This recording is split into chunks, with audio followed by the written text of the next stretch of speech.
My name is Emma Caldwell, and I used to believe families broke slowly, little cracks, quiet disappointments, wounds you learned to live with.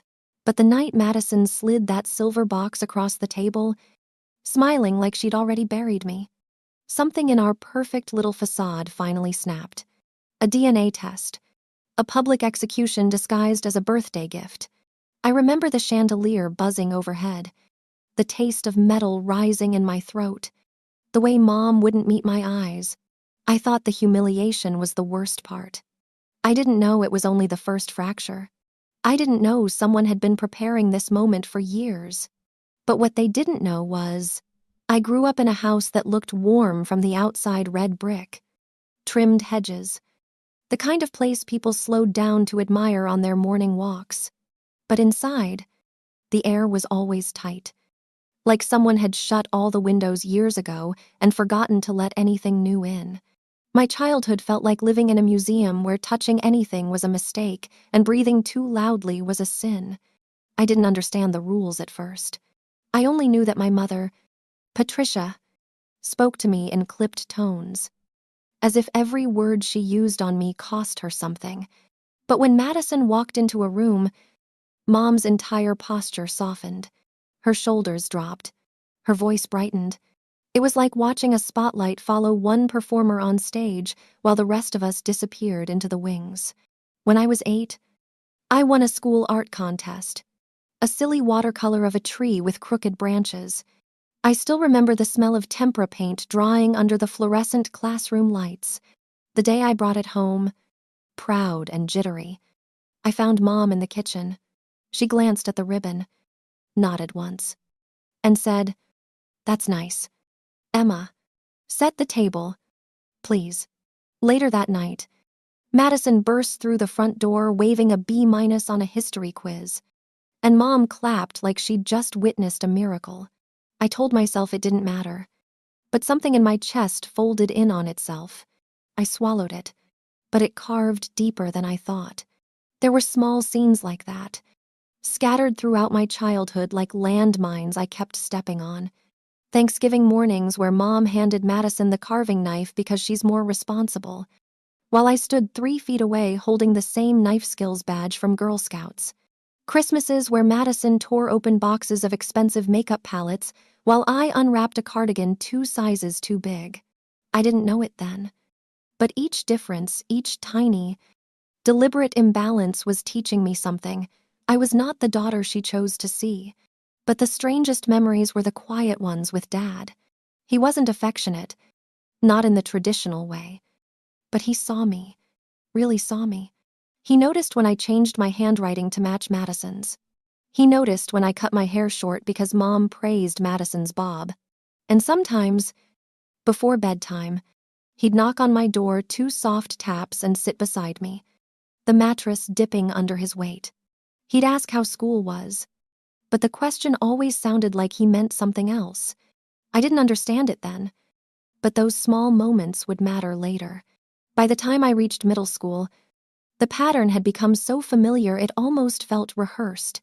Every report card, every school project, every small success, I brought them home with the same hopeful flutter in my chest. And every time, Mom brushed past them as if they were grocery receipts she'd already thrown away.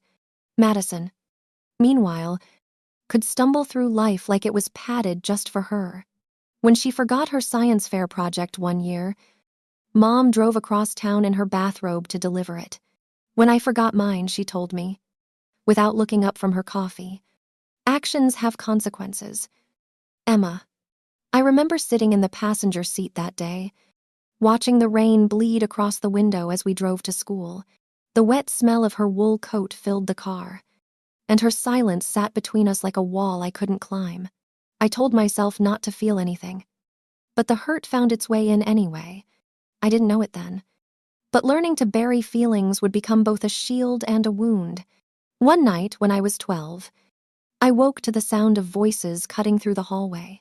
Angry, sharp, desperate. I crept out of bed and peered around the corner. Madison stood in the living room, tears streaking her cheeks.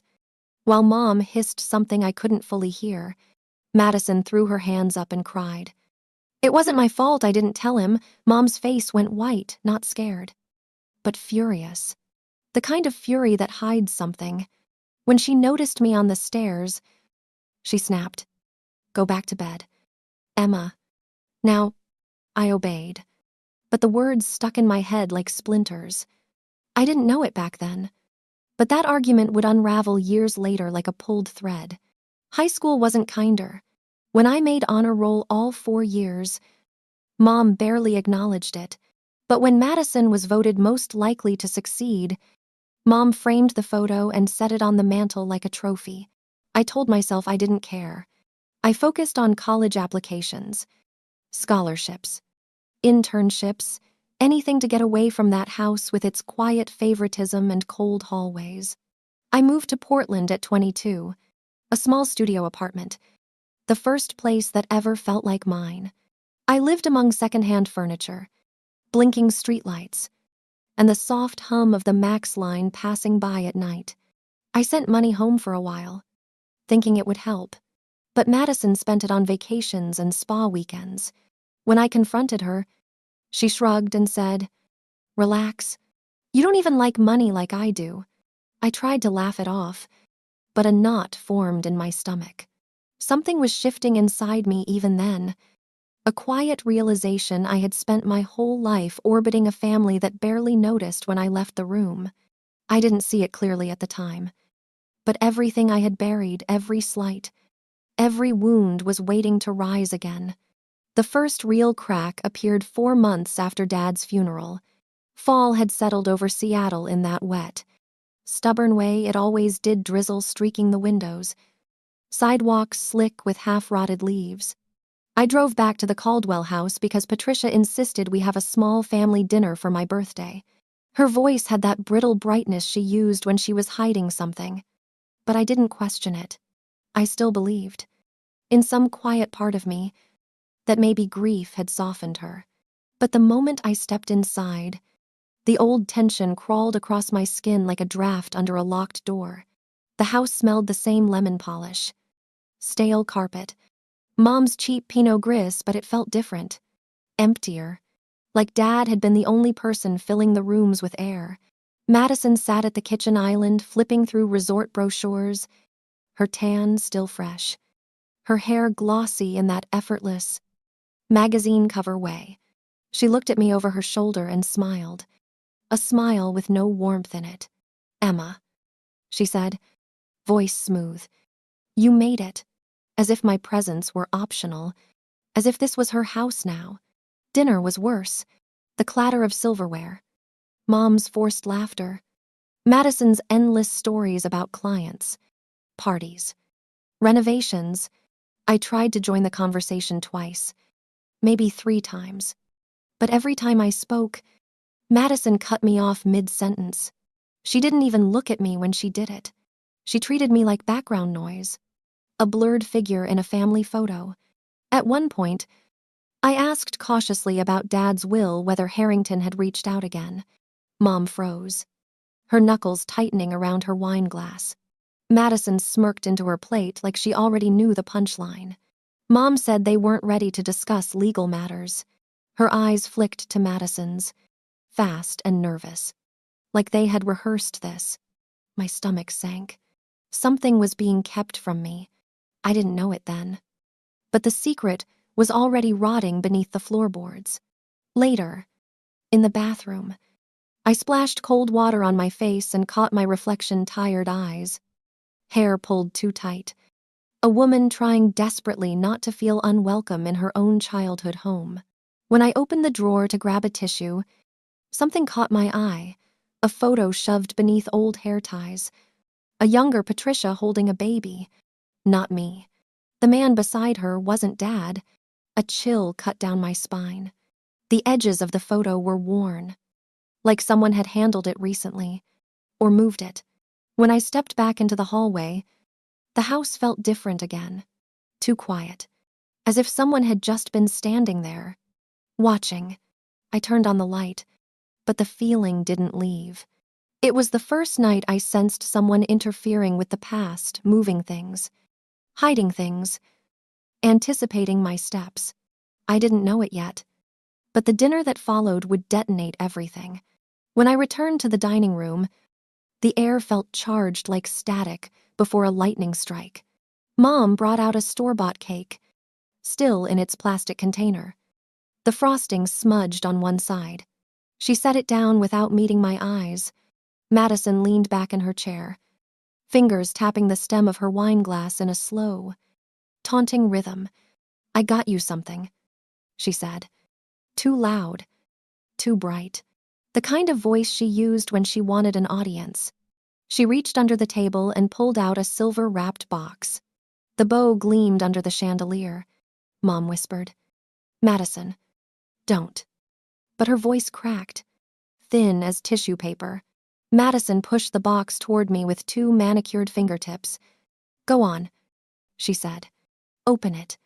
I hesitated just a second, but she caught the hesitation and smiled, pleased. I unwrapped it. The paper fell away like shed skin. Inside was a DNA test kit. Her laughter broke across the table, sharp and cruel. "Maybe this will explain why you never fit in with this family." The sound rang in my ears. Mom flinched but said nothing. That silence hurt worse than Madison's words. It was confirmation, not shock. She knew. Maybe she always had. I felt something inside me shrink, then harden. I swallowed the shame, nodded once, and slipped the kit back into the box. I didn't say a word. Madison expected tears. Outrage. A scene she could call overreacting. My restraint disappointed her. I could see it in the twitch of her smile. That night, unable to sleep, I searched my old bedroom. Dust lay thick over memories I never asked to keep. In the back of my closet, I found a small cedar box that used to hold jewelry. Inside it, another photo. The same man from the bathroom picture, only this time he was holding a toddler. Me. A chill swept through me so fast my hands numbed. On the back, in Patricia's handwriting, one sentence, "Forgive me." At dawn, I mailed the DNA test. Not because Madison wanted me to, because the truth was already bleeding through the walls. 5 weeks later, the results hit my inbox. I opened them at my desk in Portland. The hum of the office vent, the only sound anchoring me to the moment. The words were cold, clinical, absolute. No biological relationship detected with Patricia or Robert Caldwell. My breath caught. My pulse stuttered. I wasn't theirs at all. Not even by accident. I sent a screenshot to the family group chat. No commentary. No accusation. Just the truth. Mom called within seconds, her voice shaking. "Emma, please delete that. You don't understand, things happened, things we moved past." She never apologized. She never said my name with love. But Madison didn't call. She texted 4 words, "Well, now you know." That cold satisfaction in those 4 words told me everything. This wasn't random. She'd been building toward this. That night, an unknown number called. A raspy voice whispered, "Stop digging." Then the line went dead. My world had cracked open, but the real break was still coming. The morning of the will reading felt colder than any Seattle morning I remembered. Not the kind of cold that bites your skin, this one crawled beneath it.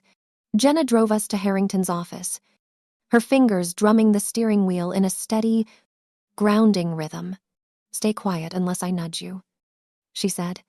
"And whatever happens, don't let Madison pull you into emotion. She feeds on that." I nodded, though my throat was too tight for words.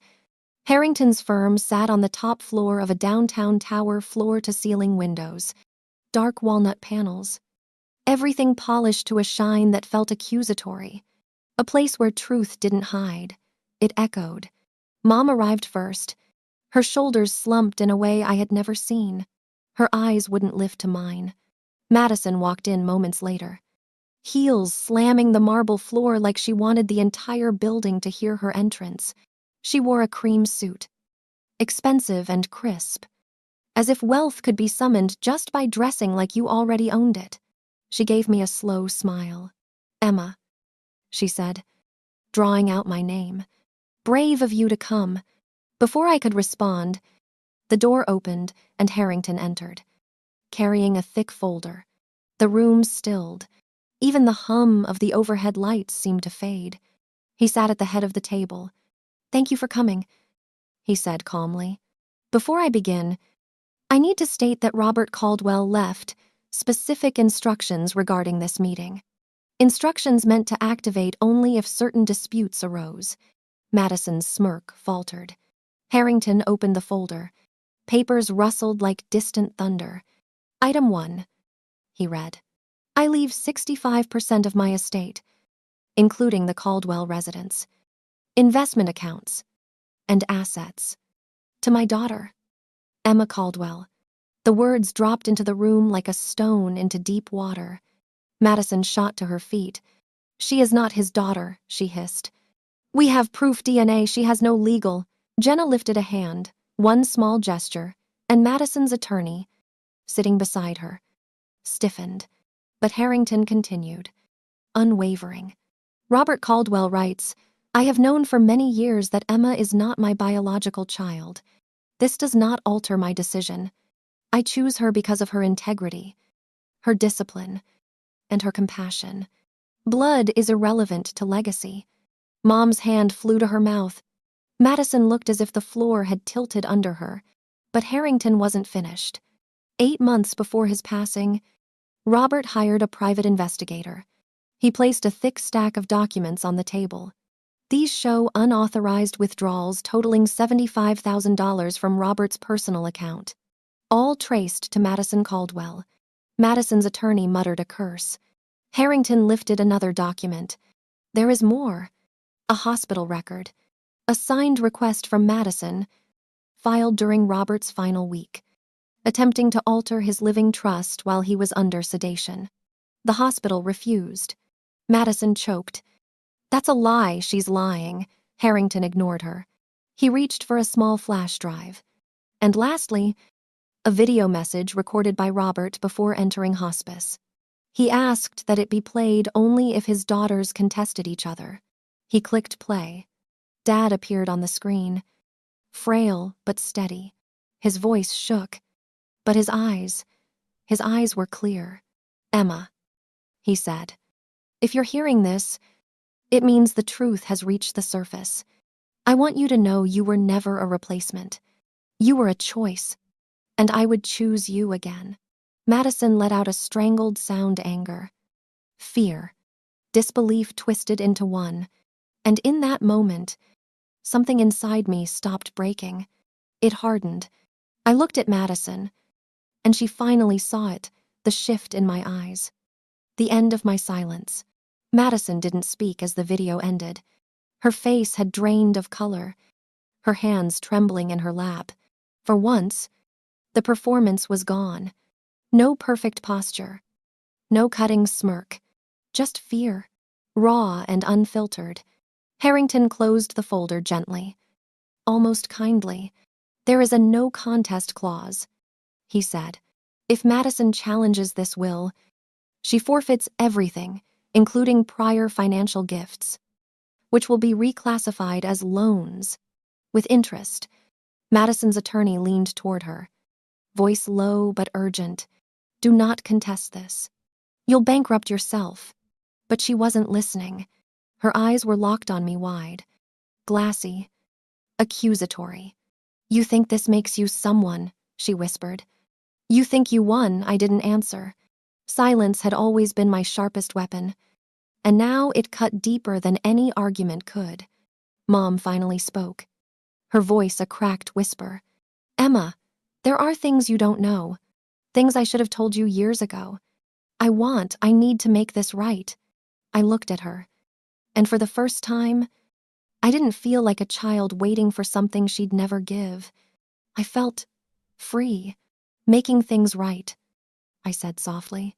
"Starts with letting me live without your secrets." Outside, in the hallway, Jenna handed me a manila envelope. "From Harrington," she said. Your father wanted you to have this last. Inside was a handwritten letter in Dad's uneven script. One line stopped my breath. I knew you wanted to run at 17. I followed you to the bus station to make sure you weren't alone. The world blurred for a moment. Not from pain this time, but something gentler. Something like being seen.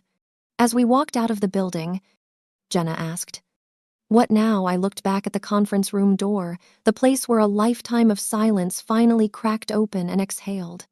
They thought exposing the truth would break me. I said, they didn't realize they'd handed me everything I needed. Because this wasn't the end. It was the beginning. If you've ever felt like the outsider in your own family, hit subscribe. Stories like mine aren't just drama. They're reminders that silence has a breaking point. And even the quiet ones eventually rise. Tell me in the comments if you've lived through something similar, because no one should carry that kind of weight alone. And stay close. This story isn't over. Not by a long shot.